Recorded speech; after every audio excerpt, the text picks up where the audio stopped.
Hai, saya Dr. Izzah, Doktor Perubatan dalam bidang kesihatan awam untuk lebih kurang 8 tahun. Pada hari ini, saya akan berkongsi mengenai MSG, umami dan juga sodium. Dan bagaimana MSG dapat membantu dalam mengurangkan pengambilan garam sambil menyedapkan makanan yang kita masak hari-hari.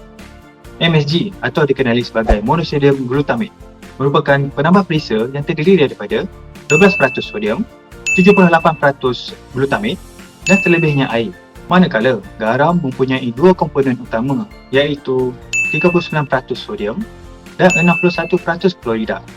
Kita jarang menyebut garam sebagai sodium klorida.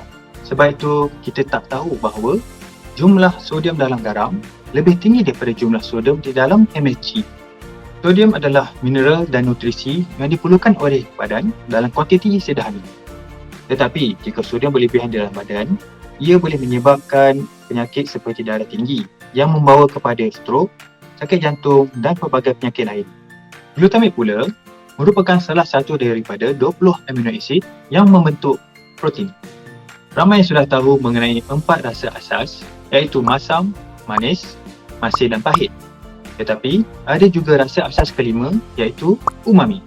Glutamate di dalam MSG inilah yang memberikan rasa asas kelima, rasa umami yang terdapat dalam makanan dan hidangan harian kita. Umami adalah rasa seakan daging yang melezatkan makanan kita. Reseptor lidah akan mengesan umami melalui glutamate. Glutamate adalah amino asid yang terhasil secara semula jadi di dalam badan manusia. Ia juga terdapat di dalam makanan, terutamanya makanan yang berprotein. Contohnya seperti daging, ayam, ikan, susu dan juga sayur-sayuran seperti tomato dan cendawan. Persoalannya, adakah terdapat perbezaan antara glutamate yang datang dari daging atau sayuran dan glutamate yang datang dari MSG? Sebenarnya tiada perbezaan pun sebab badan kita akan mencerna glutamate tersebut tak kiralah daripada mana ia datang, sama dari semula jadi ataupun daripada MSG. Dan atas sebab inilah American Chemical Society menegaskan bahawa MSG itu selamat untuk digunakan. Dan apa kaitannya dengan Ajinomoto? Ajinomoto merupakan jenama yang sudah lebih 100 tahun menghasilkan perencah umami melalui proses fermentasi atau penapaian dengan menggunakan bahan-bahan semula jadi seperti ubi kayu dan juga tebu. Proses ini adalah seperti yang digunakan untuk membuat tapai, cuka dan yogurt. Jadi kita dah tahu kan bahan utama untuk membuat Ajinomoto. Ajinomoto juga telah disahkan halal oleh JAKIM sendiri. Jadi kita tak perlulah nak ragu-ragu dengan keselamatan dan penggunaan Ajinomoto dalam masakan harian kita. MSG ni selain pada membuatkan makanan menjadi lebih sedap, ada banyak lagi kebaikan apabila makanan itu mempunyai rasa umami. Sekarang saya akan membincangkan pula mengenai kebaikan-kebaikan MSG dengan lebih lanjut. Untuk permulaan, selain membuatkan makanan menjadi lebih sedap, antara kebaikan apabila masakan mempunyai rasa umami daripada MSG adalah yang pertama, umami dapat menggalakkan pengambilan nutrien untuk warga emas dan juga kanak-kanak. Rasa yang lebih sedap membuatkan mereka lebih berselera untuk makan pelbagai jenis makanan dalam diet mereka. Untuk kebaikan seterusnya, jadi jika kita menggunakan MSG tulen daripada Ajinomoto, kita bukan sahaja dapat mengurangkan pengambilan sodium sebanyak 40% dalam makanan kita, malah kita juga dapat mengekalkan rasa kesedapan makanan tu. Kementerian Kesihatan Malaysia menyarankan kita untuk mengambil 1 sudu kecil garam sahaja dalam sehari. Ini bersamaan dengan 2000 mg sodium. Selain daripada itu, umami juga dapat menggalakkan proses pencernaan dan penyerapan protein oleh badan.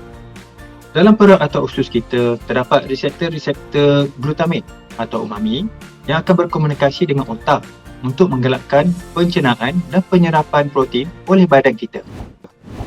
Kali ini saya akan membincangkan cara untuk anda mengelakkan penggunaan garam yang berlebihan dalam masakan serta bagaimana MSG membantu untuk menjadikan masakan anda lebih sihat dan sedap.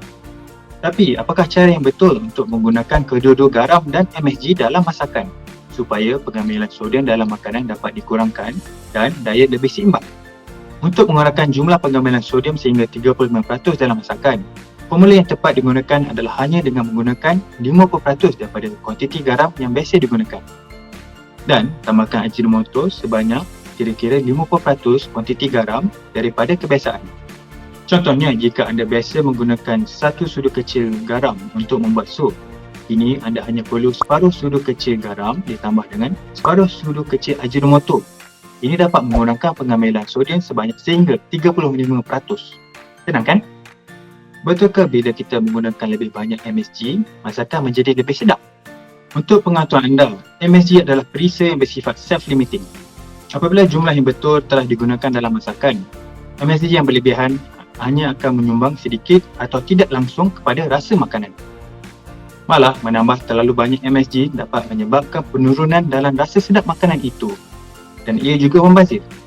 Seterusnya, saya akan membincangkan tips untuk memasak masakan yang rendah sodium tetapi kekal sedap. Tips pertama, gantikan sebahagian garam dengan menggunakan rempah ratus. Contohnya seperti lada, lemon, bawang putih dan juga oregano dan parsley. Tips kedua pula, gunakan MSG dalam masakan harian kita. Sebagai contoh, bila kita memasak hidangan sayur campur labu, kebiasaannya kita menggunakan 1 sudu kecil garam. Tapi apa kata kali ini kita menggantikan dengan menggunakan setengah sudu kecil garam ditambah dengan setengah sudu kecil Ajinomoto. Ini dapat mengurangkan pengambilan sodium sebanyak 35%. Ajinomoto ini adalah penambah perisa umami yang tulen, di mana ia dapat meningkatkan lagi rasa sedap dalam semua hidangan.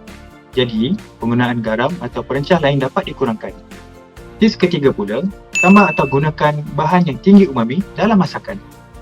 Untuk menjadikan makanan anda lebih sedap, campurkan sahaja Ajinomoto atau MSG tulen bersama dengan bahan-bahan atau makanan yang kaya umami seperti ayam, ikan, tomato atau daun shiitake. Jadi, kita hanya perlukan sedikit sahaja garam untuk mendapatkan makanan yang sedap untuk seisi keluarga.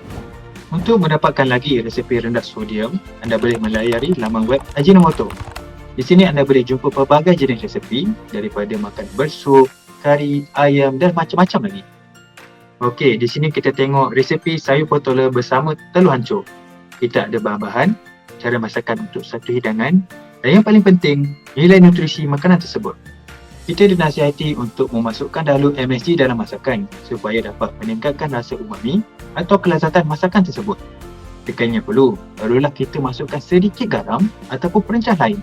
Dengan cara ini, bukan sahaja jumlah sodium dalam masakan dapat dikurangkan, malah kelazatan dan keenakan hidangan dapat dikekalkan. Pelbagai kajian telah dilakukan dan sains telah membuktikan bahawa MSG ini selamat untuk digunakan dalam masakan. Jadi, saya berharap kini anda lebih jelas mengenai kepentingan mengurangkan pengambilan sodium dalam makanan serta bagaimana Ajinomoto ataupun MSG tulen dapat melazatkan lagi makanan kita, meningkatkan selera makan dan yang paling penting dapat mengurangkan pengambilan sodium dalam makanan yang dimasak dalam suatu hidangan.